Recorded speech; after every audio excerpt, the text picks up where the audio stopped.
afternoon. My name is Arnold. Sometimes I'm called the Big E.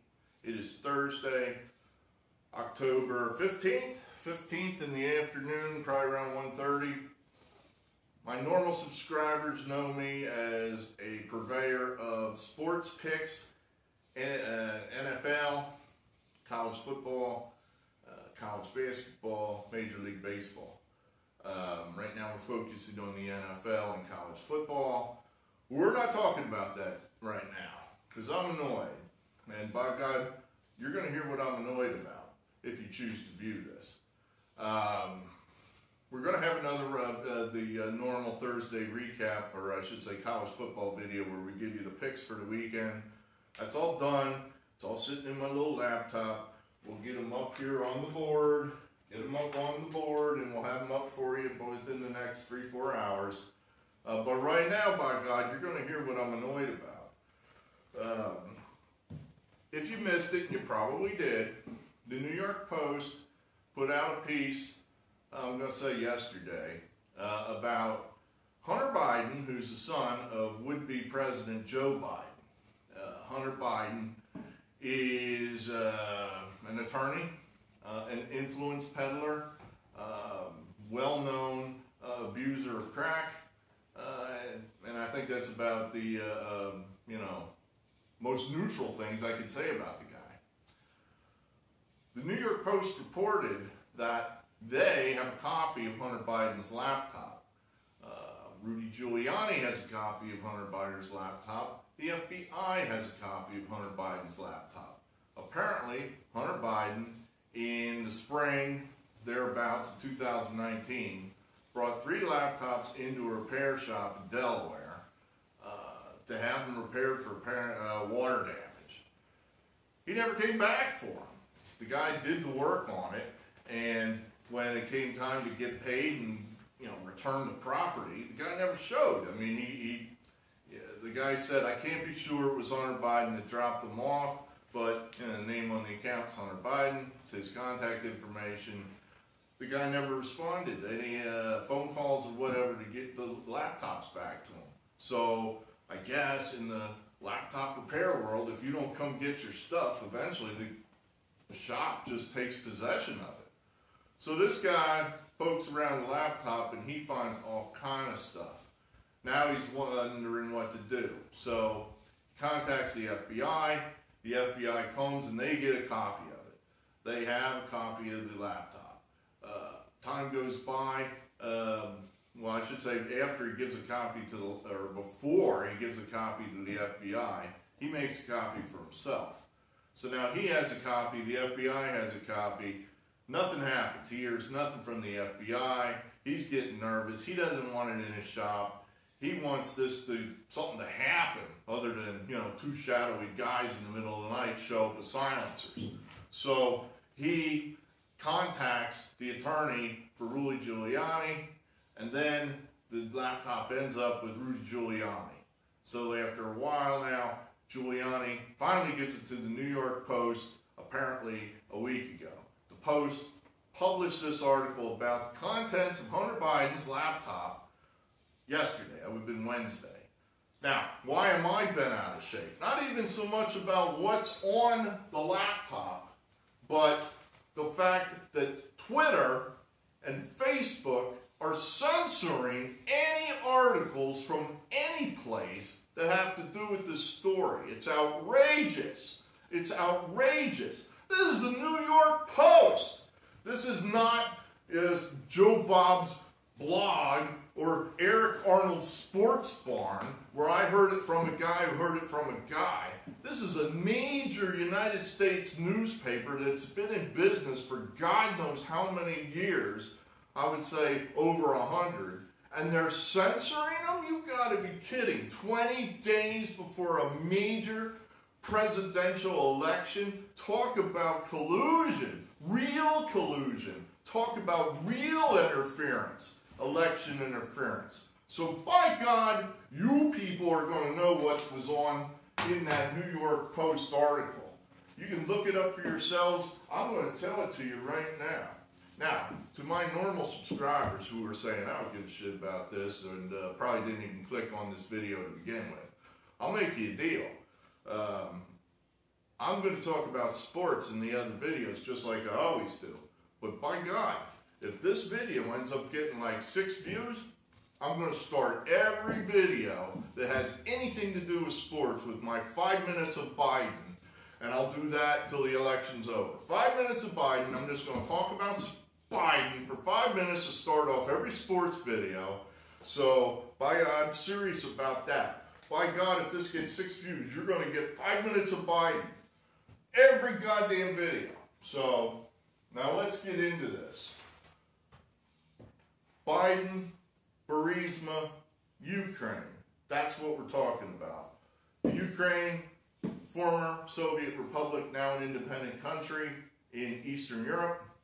Hunter Biden, 50-year-old son of former Vice President of the United States, Joe Biden. Burisma. Burisma is an oil and natural gas company in the Ukraine.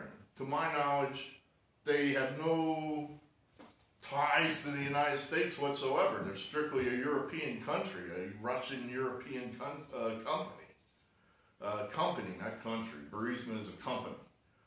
So, April 2014, Hunter Biden, attorney, son of Joe Biden, named to the board of directors of Burisma at $50,000 per month. Hunter Biden has no experience in the oil and gas industry. Hunter Biden's main work history is as a bundler for the Democratic National Committee, Joe Biden campaigns, what have you, doing attorney-type work on political campaigns. No experience in the oil and gas industry. Nevertheless, the Ukrainian Burisma is paying him $50,000 a month. This is a fact. This is undisputed. May 12, 2014. This is an email that came off of Hunter Biden's laptop. It's from Vadim Pozharsky. Vadim Pozharsky. The New York Post says he's the number 3 man at Burisma. So this is about a month after he's named to the board, give or take. And the email is asking Hunter to use his influence. Read you a quote. The email is about a page and a half long. It's to Hunter Biden and Devin Archer. Devin Archer is Hunter Biden's partner in his various influence peddling schemes. Many of them, he is his partner. Email from Pozharsky to Hunter Biden. We urgently need your advice on how you could use your influence to convey a message/signal, etc., to stop what we consider to be politically motivated actions. And then it goes on. So, again, we urgently need your advice on how you could use your influence to convey a message/signal, etc., to stop what we consider to be politically motivated actions. So, Burisma asking Hunter Biden to use his influence.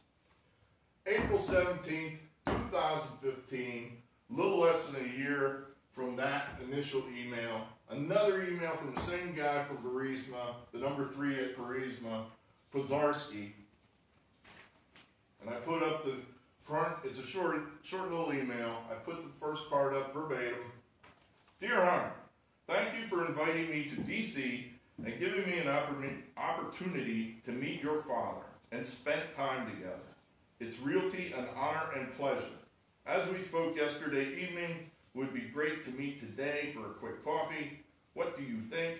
I could come to your office somewhere around noon or so, before or on my way to the airport. Best V. Dear Hunter, thank you for inviting me to D.C. and giving me an opportunity to meet your father, Joe Biden, and spend some time together. It's realty an honor and a pleasure. Now, that's, again, verbatim. Remember, this guy doesn't speak English. That's his second language. Ukrainian, or whatever they speak in Ukraine. That's what he speaks. So, English is his second language. So, what does this mean? Well, this could mean that Hunter is an opportunity to meet your father. You know, this could mean that a meeting is prospectively set up with Joe Biden here in D.C., or spent time together. You know, it's possible that that's correct in the past tense and that they've already met. You know, my personal opinion, this means they've already met. Pozharski and Joe Biden have already met. That's what this means to me. I mean, you know, think about that. I'm the number 3 guy in a big organization, and I'm sending out a thank you note. You don't send out thank you notes till the deed is done. You know, you don't say, well, thank you for getting halfway through a project. We really appreciate it. No. You send out the thank you note after the thing is done. And the thing is the meeting. So that's my opinion. You form your own opinion. Clearly, just on the face of it, this is an email where Pozharski is confirming that Hunter has set up a meeting or attempted to set up a meeting with then sitting Vice President Joe Biden in D.C., presumably to talk about this, you know, using his influence to help Burisma. So, further, December 2015. Now, Burisma, who knows what they were into? You listen to one outlet, they'll tell you they were as corrupt as a $3 bill. You listen to others, they'll say, oh, they're just another natural oil and gas company. They're not doing anything suspicious. They're just another company. So I guess basically the most undisputed thing we could say is they're a Ukrainian oil and gas company that may or may not be accused of corruption. Were they corrupt? Who knows? But they're a Ukrainian oil and gas company, and apparently we're perceiving, by the tone of this May 12, 2014 email, that they were under attack from politically motivated actions, quote unquote. So they're under attack from internal Ukrainian politically motivated actions, as they say. Now we're meeting here in D.C., Hunter, or I should say, Burisma Rep. Pozharski with Joe Biden, sitting Vice President, December 2015, about 6 months later, 8 months later, Joe Biden meets the Ukrainians in Kiev. Again, this off Hunter Biden's laptop, and again, it's undisputed, and when I say undisputed, I mean that the people involved in this, Pozharski, Hunter Biden, Joe Biden, none of these people have come out and said that's not true. None of them have said anything like that. You can hear the leftist media bitch and complain and say, well, that could be hacked. I don't know if that's true. But these guys have said nothing. So that, to me, means this is undisputed as of 1:45 on Thursday, October 15th. So undisputed, December 2015, Joe Biden meets the Ukrainians in Kiev, undisputed. March 2016, Ukraine State Prosecutor Viktor Shokin is fired officially by the Ukraine. The state prosecutor in Ukraine, that is a position that basically is the equivalent of the United States Attorney General. So you could say the Ukrainian Attorney General was removed from power in March 2016, officially, and then was replaced. And then lastly, January 23rd, 2018, in a video, a roundtable, if you will, it's a video with 3 guys sitting on a stage, not totally unlike this, Joe Biden sitting in the middle. It's sponsored by the Council of Foreign Affairs. I think I've got that right. They're talking about telling stories. You know, at this point, Joe Biden's out of office. He's a former VP. So they're talking about foreign policy, American foreign policy, and telling stories about, well, Trump should be doing this, and I don't agree with that. And when we were there, we did it this way, and wouldn't it be great if it was done some other way? So as he's telling stories, Joe Biden admits threatening the Ukraine as far as firing the prosecutor, Victor Shokin. And I'm going to read that for you, just so you can, the video it's on video. You may have seen it already. Council of Foreign Affairs, I think. But in 2018, here's verbatim. I took this right off of their transcript that was on their website. Now this is Biden talking, so it's word salad. And that is, I'm desperately concerned about the backsliding on the part of Kiev in terms of corruption. Kiev, capital of Ukraine. They've made, I'll give you one concrete example. But it happened to be that I got the assignment I got all the good ones, and so I got Ukraine. And I remember going over, convincing our team, our leaders convincing that we should be providing for loan guarantees. And I went over, I guess, a 13th time to Kiev, and I was supposed to announce that there was another $1 billion loan guarantee. And I'd gotten a commitment from Poroshenko and from Yatsenyuk that they would take action against the state prosecutor. And they did. Now, an aside here, apparently Poroshenko and Yatsenyuk were two of the wheels, two of the guys that ran the Ukrainian government at the time that he's referring to, which would have been December 2015. All right, back to Biden. Quote, so they said they were walking out to a press conference. I said, nah, we're not going to give you the $1 billion. They said, well, you have no authority. You're not the president. The president said. And I said, calm. And then there's laughter in the little room there. I said, I'm telling you, you're not getting $1 billion. I said, you're not getting $1 billion. I'm going to be leaving here, and I think it was about 6 hours. I looked at them and I said, I'm leaving in 6 hours. If the prosecutor is not fired, you're not getting the money.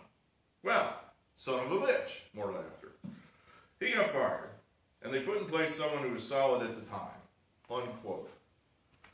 So, there you have that. And that's a fact. And that's undisputed. So, Democrats, I believe in free speech. Here, I'm going to present your argument for you now. This is what you're going to hear from the Democrats. This guy, Shokin, was corrupt. He was evil. This man was evil. There's a... Whoop. That's a handlebar mustache, like Snidely Whiplash. Charisma, I will get you. That's Shokin, corrupt, evil. So, everybody wanted Shokin fired because he was bad. So Joe Biden simply was making them fire the bad guy who was not involved in any kind of investigation, active or otherwise, on Burisma. Now, Shokin, of course, says otherwise. He's quoted after being removed that he did have an active investigation going on Burisma at the time he was fired, and he thinks he was fired because Biden wanted him fired. But, who knows? Again, who knows? You got one guy giving evidence that says, I was fired, and I did have an active investigation going on Burisma. But then we got Joe Biden saying, no, he was bad. He was evil. So they fired the evil guy. What's this stuff, Democrats? What is this? What are these meetings doing? What is this guy doing on the board of a foreign corporation? What's he doing there? I guess if he's estranged from his father or something, and, he's over 18, he's fancy free and footloose, he can do what he wants, as long as he has no contact with the president, or I should say the vice president of the United States. I guess it's not a problem, but of course that's not what happened, is it? Not what happened at all. The first thing he does within a month of being hired is We urgently need your advice on how you could use your influence to convey a message/signal. Urgently. In other words, what are we paying you $50K a month for? $50K a month. You bring nothing to the table except your influence. So, what's that about? What a coincidence that, Biden fires this evil guy who may or may not be pushing actions against Burisma, which may or may not be dirty. The whole thing stinks. All you got to do is just take a look at just the facts of the matter. And you can spin it, like you said. This was nothing to see here. This guy was evil. We did good. We fired the evil guy. Okay. I'm taking your word for it, of course. Why? Why is your son, A, getting paid this outrageous sum of money? And B, why is he setting up meetings with you, with officials from foreign corporations? What is that about? What is that? That's not right. That's not right. You people would scream bloody murder if Donald J. Trump and Donald J. Trump Jr. did that. Bloody murder. And how in the hell does this story, where this laptop that's in the possession of the FBI, how is this not news, Twitter? How is this not news, Facebook? Talk about election interference. That's not right. That is not right. So that's what I'm exercised about right now. I appreciate you listening to me. You can draw your own conclusions. As I said, these are the facts, and they are undisputed. Now, you can decide what they all mean together. It's like, there's nothing to see here. There's nothing to see here. This is all just a big coincidence that, the evil prosecutor was fired. Oh, and that did seem to help, this company where the son sits on the board of directors. That's about your best case scenario, how you spin that. That's just a coincidence. Shazam! Perhaps a more sinister way of spinning it would be, oh, well, this is a payoff. He's getting paid off. What Joe Biden got out of the deal, I don't know. But it certainly seems like we're asking for a quid. We urgently need your assistance, your influence. And here we go. Here's the meeting. And here's the action, quo. So quid pro quo, corrupt. But, that's just my take on it. What frustrates me, again, is the fact that this is being hidden from you. What on earth gives Twitter and Facebook the right to censor this kind of information? Why don't they want you to see it? Why are they so terrified that you see what's behind the curtain? Why are they nervous that you might think for yourselves and go, gee, that does seem a little suspicious to me? I just want you to see it. Like my Democrat brother, he just doesn't care. I mean, Joe Biden could take a gun, steal from a little old lady, tap her twice in the forehead, and he still wouldn't give a shit. He does not care. He's so far gone on the Trump is evil bandwagon, it doesn't matter. He'd vote for Mao Zedong if he was on the ballot instead of Donald Trump. So, that's an answer. And it's an answer. I don't care. Donald Trump is so evil, it doesn't matter. But don't tell me that Joe Biden is some master of good governance. He's as crooked as a $3 bill. And I don't want to hear that he's some holy bastion of goodness and honesty. Bullshit. The man's bent. All right, there you have it. Thanks for listening to my loyal subscribers. If you sat through that whole thing, I appreciate it. Think about it. Think for yourselves. Why don't they want you to see this information? What are they hiding? Very good. Now I'll go make the sports video for you. If you want to see that, that'll be up in about 3 hours. And, if you're new here, because I'm going to, put a new title on this, and you like sports picks as well as good governance, man, you are in the right place, buddy. So stick around and you'll get both. Thanks, and we'll talk to you again.